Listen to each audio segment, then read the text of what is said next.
that Lincoln is going to die. The star that he saw win a month previously.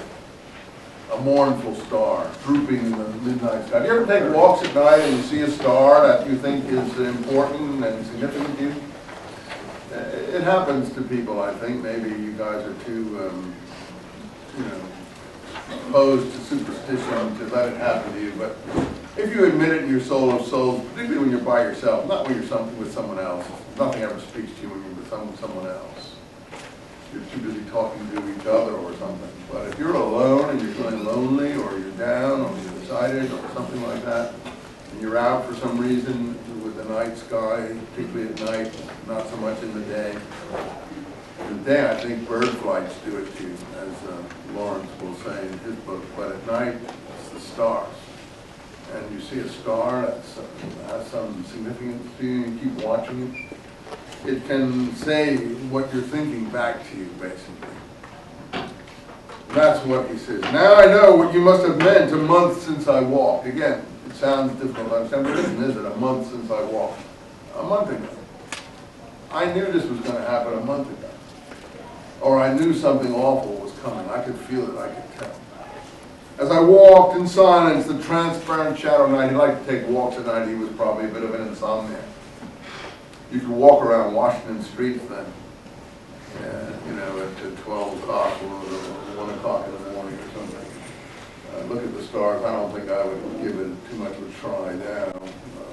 Things have improved in most urban areas. New York, you can probably walk on the streets now at 12, 1 o'clock in the morning. You couldn't 20 years ago. So I don't know if you want to try South LA at 12, 1 o'clock in the morning.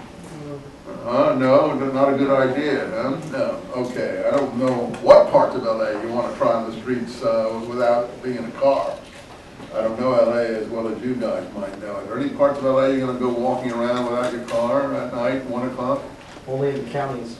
Only in the county outlying, yeah. Yeah, so the streets of LA are not the kind of place you go walking around too much.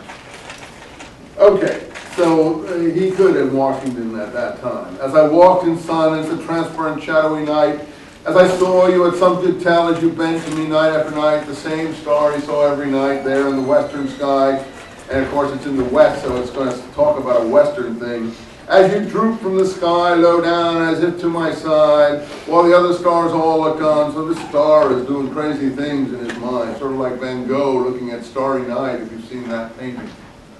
As we wandered together this solemn night, for something I know not what kept me from sleep, I was troubled. I couldn't sleep. This was March of 1865. As the night advanced and I saw on the rim of the west, how full you were of woe. As I stood, woe, sadness.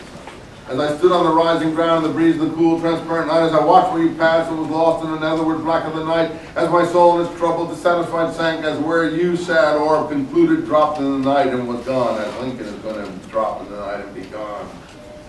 Change gears. Where is he going now? To the swamp. What's he going to? Is he a swamp rat?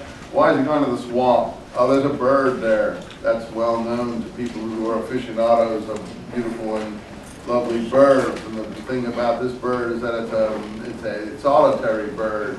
It keeps to itself in the recesses away from settled places, which is why most of you probably have never seen one. I certainly haven't. It's called a hermit thrush for that reason. But apparently if you can hear one, I've never heard one, it has an extremely beautiful song. Captivating, beautiful, long, drawn out archipelago of music. Okay, sing on there in the swamp, oh singer, bashful and tender. I hear your notes. I was just talking to my bird in this bird cage this morning. When you know a bird, the crazy thing is you think the birds have no deep being. They're just like dogs. The most amazing thing. You wouldn't think it, but a bird is just like a dog, except he's got feathers. But he behaves like a dog, he acts like a dog. They're watchdogs. They squawk when someone comes in the house. They try to warn you, they greet you, they do all these crazy things. That they are totally feathered dogs. It's the weirdest. I never knew that until I'm half dead. So I'm just telling you that birds can be something you talk to. I would never have believed it myself. I hear your notes. I hear your call. Yeah, that's exactly what happens when I walk in my house. I hear you. It's okay, I'm coming. Don't worry, I'm coming. They actually want you to come and pet them.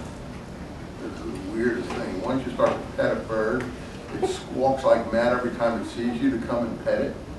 It's just the weirdest thing. You wouldn't think.